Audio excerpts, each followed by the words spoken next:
from the point charge Q with distance as expressed in this equation.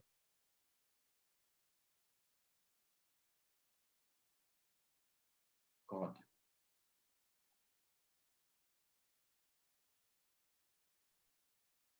The screen has been shared, so I think I never lost the screen. So that point, this is a new formula that is worth remembering. Worth remembering. And as you do examples, you'll actually figure out that the unique formulas that are worth remembering will just pop up. You just know them. You do not need to remember 100 formulas, just a few of them, probably 10 or 20 or thereabout. And again, at the university, remembering formulas is one of the way we learn. All right, so part B, we have dealt with a point charge. You are wondering how can we determine electric flux density due to a point charge? And we have said that the first thing is to determine the service or the Gaussian service. And once we identify the Gaussian service that properly describes the density or the electric flux density due to the charge, then you are able to describe it properly. Then the other kind of charge distribution that we might meet is the one that we describe as infinite line charge. And if you remember, we said that finite line charge is the general case. It has a relatively complex formula, but we don't use it very much. Not much used. This is a very common charge distribution, and therefore you would find it very applicable. And therefore, this is why that is why we are dealing with it.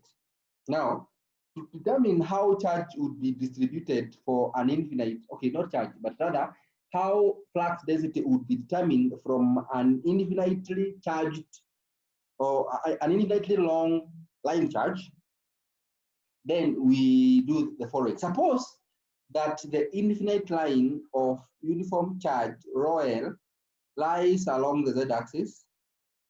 To determine D at a point P, we choose a cylindrical service containing P to satisfy the symmetry condition as shown in figure 414.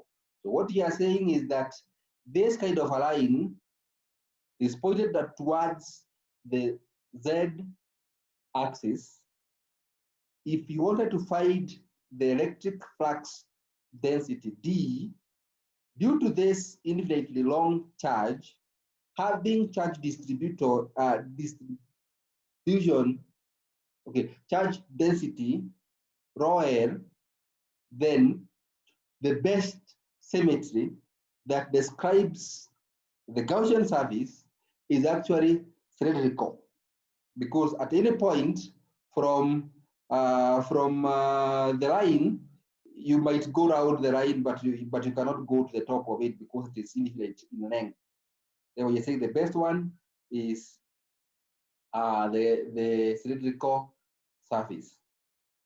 Once we have determined the Gaussian service, then we just now formulate the Gaussian law using that service. And you remember that we say that Q is equals to D dot ds, and now ds is now taking the form of a cylinder.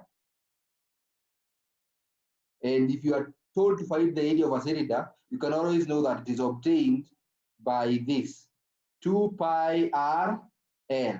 In this case, our r is rho, our radius of the cylinder, and therefore that is always how you find the surface area of a cylinder, assuming open top and bottom, because they say it is open, because we are saying it is the length of the line is becoming infinite.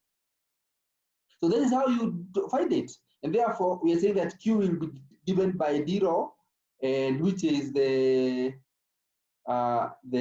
electric flux density pointing towards or normal to the service or the cylinder service, and therefore it will be given by equation 446.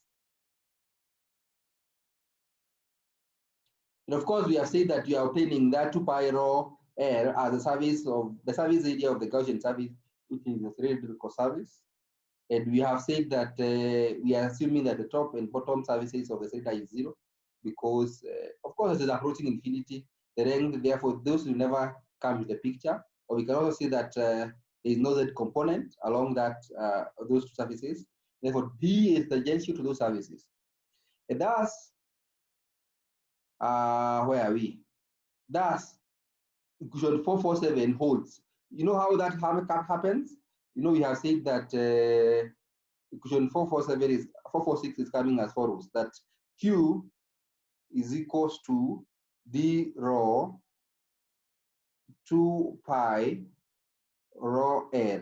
If you divide by 2 pi rho L and 2 pi rho L, this goes and this goes, and therefore we are left with D is equals to D rho A rho. Remember, if that is how you always express it, a scalar and the unit vector, then which is equals to Q all over 2 pi rho L, the direction of A rho. And therefore, this now gives you how you can find electric flux density due to an infinite line charge. That is, this is the equation that we are obtaining in 447. I think last but not least is infinite sheet of charge. An infinite sheet of charge, we said it's also quite characteristic in electrostatics, because we can have a very big surface that and you want to observe what is the flux due to that surface at a point. So our point of observation is this one, and this is the flux. This is the infinite surface.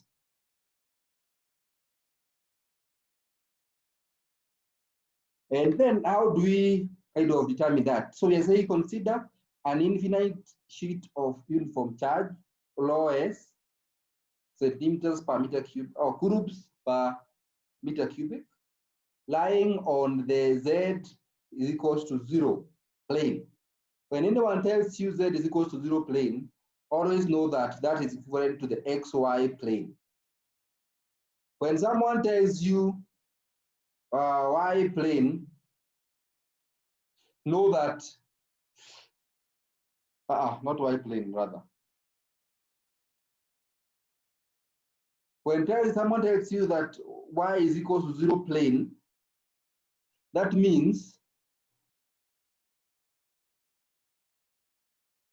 if this is my x, my y, and my z, and then I'm told y is equals to 0, that means it is actually at the origin. And therefore, we are talking about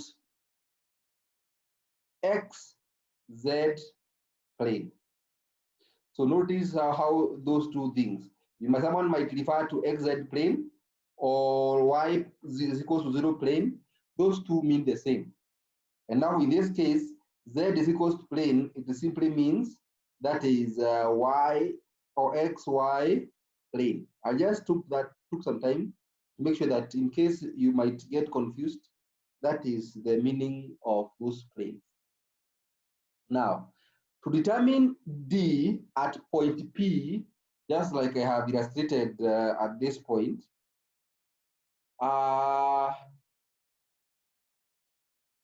we choose a rectangular box that is cut symmetrically by the sheet of charge and has two of its faces parallel to the sheet as shown in figure 415. So you'd consider a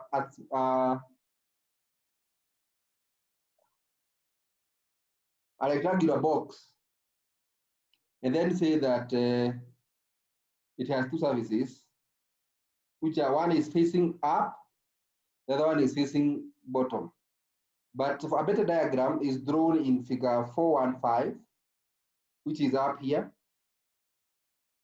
This is my figure 415. That we are saying that it is a Gaussian service about an infinite line of charge.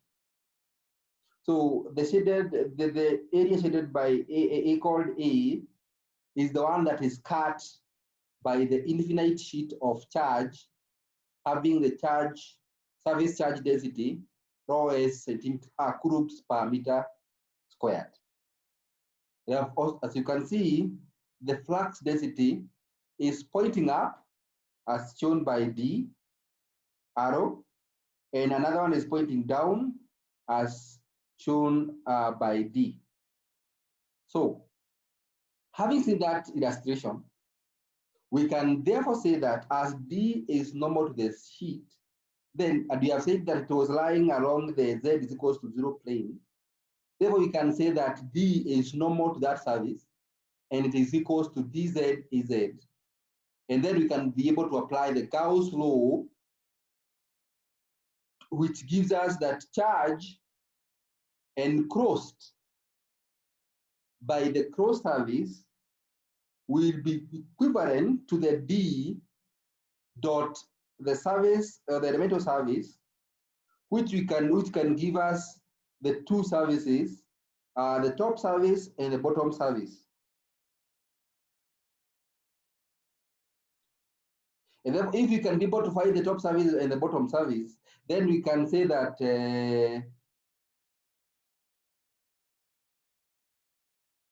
rho s times the area, which is the area of the surface, is equals to B times A plus A, because the top and the bottom, which has two areas. So dz times the two areas, A and A.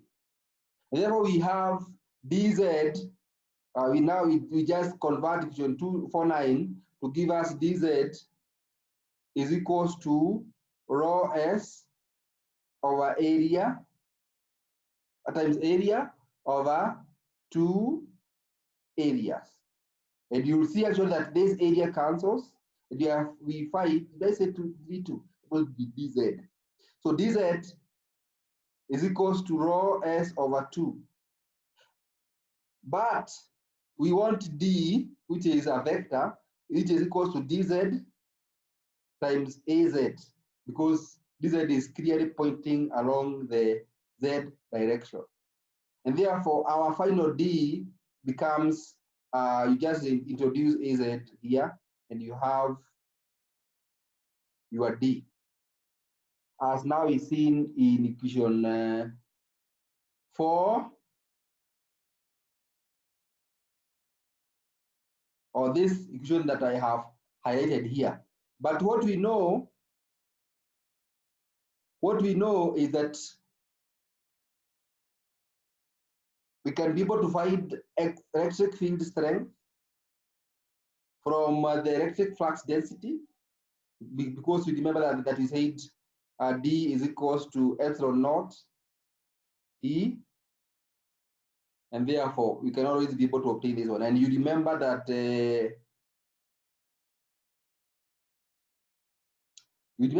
equation 425 had given us this same equation. When we are evaluating the electric field strength due to an infinite sheet of charge, we say that this is the formula that gives us the electric field strength.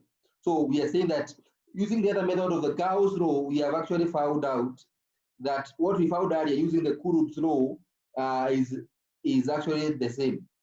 So this equation, or equation 450, verifies what we found in equation 425.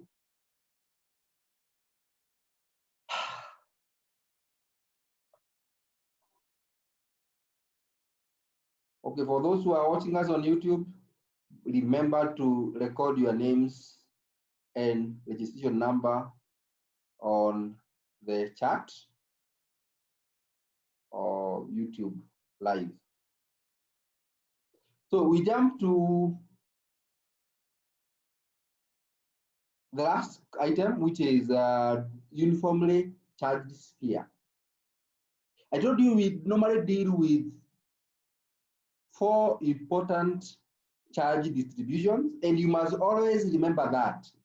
The first one is point charge. The second one is infinite line charge. The third one is infinite service charge, of course. And the last but not least is what we are studying here, uniformly charged sphere. So anytime we are evaluating anything, be it in coulombs, I might ask you to evaluate for a point charge, evaluate for a line charge, evaluate for a service charge, or infinite line service, or finite. Notice that for the volume, we deal with for the volume we deal with finite, but for the service and the line we deal with infinite. But remember that we are able to obtain the infinite line from the finite line. That's some complex formula a bit, but it allowed us to evaluate for the infinite line.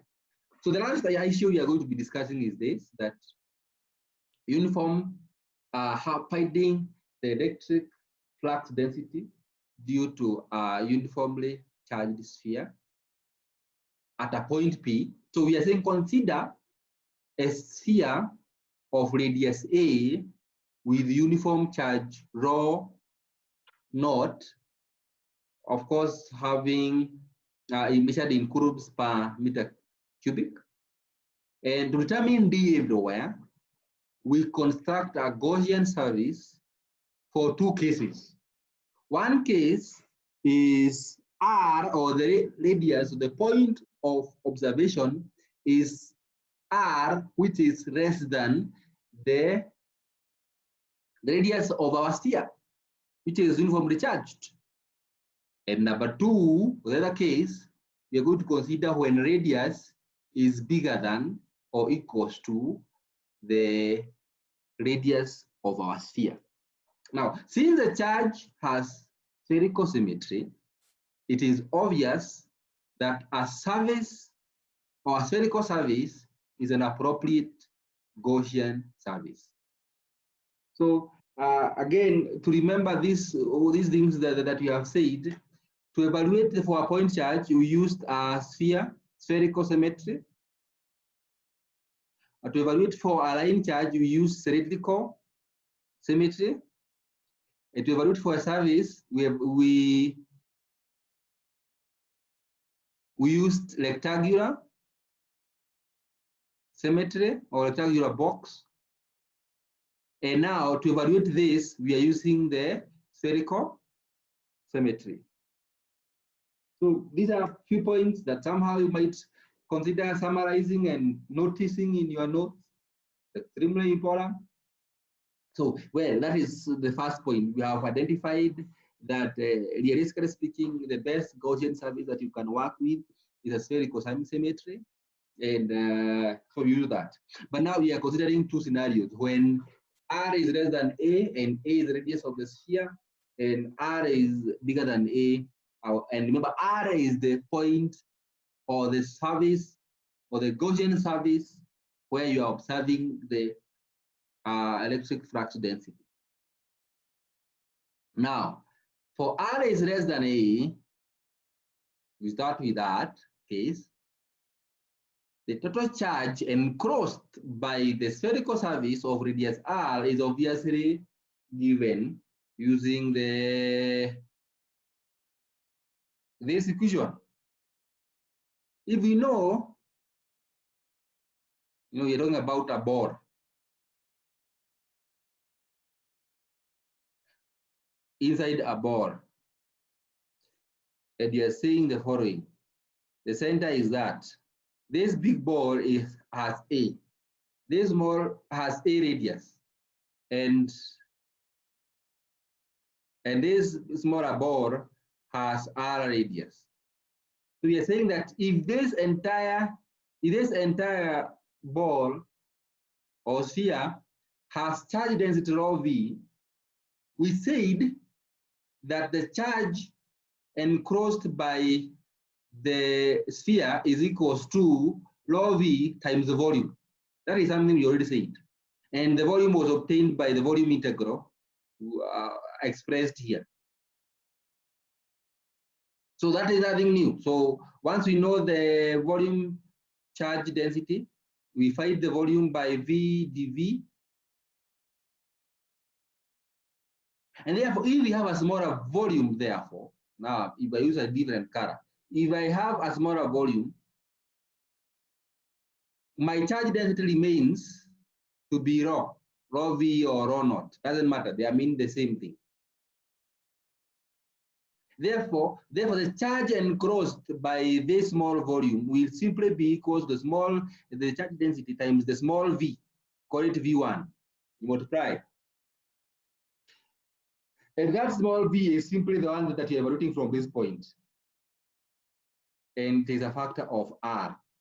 If you remember by default, we say that the volume of a sphere is given by 4/3 pi r cubed. And now our radius is r, then it simply becomes 4/3 pi r cubed. Multiplied by rho naught, you get the charge enclosed by the small volume. And therefore, we have said that this is going to be equal to the flux from the Gauss law is equal to the d that is passing through the surface, the cross surface. You dot product with that elemental surface. We are able to get that the surface area of this small sphere, the surface area of this small sphere is 4 pi r squared. That is a default formula that we know. So if we know that to be the case, we have 4 pi r squared there. And you have said this is equal to charge enclosed. Charge enclosed, we found it to be this one. So this is equal to rho naught 4/3 pi r cubed. So if you equate these two equations, they give you this. And when they give you that, this gives you dr is equals to 4 pi cancels and 4 cancels, and r goes with, we are left with 1 r, and we are left with dr is equals to r/3 rho naught. Therefore, d is equals to dr ar, which we introduce ar here and ar here. We are able to get our d vector.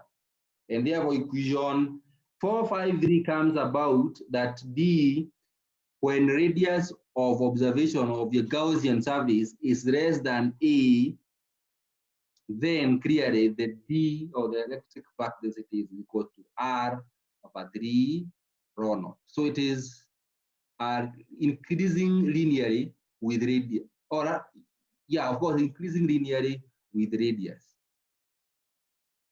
So when radius is 0, the flux density is 0. And you actually see that in a graph shortly. Now let's discuss for r is bigger than a. We're saying that the Gaussian surface, when r is bigger than a, is shown in figure 4.6b. 4.6b. Yeah, of course, this is the one I have drawn for you. So this is our Gaussian surface is the one that is dotted or dashed line. Now my Gaussian surface becomes the one that is dashed. The shaded sphere is the one that is charged.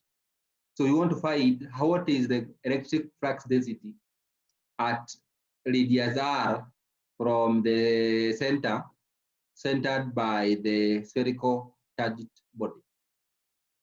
And where are we? So we again say that the same idea that we say that the volume enclosed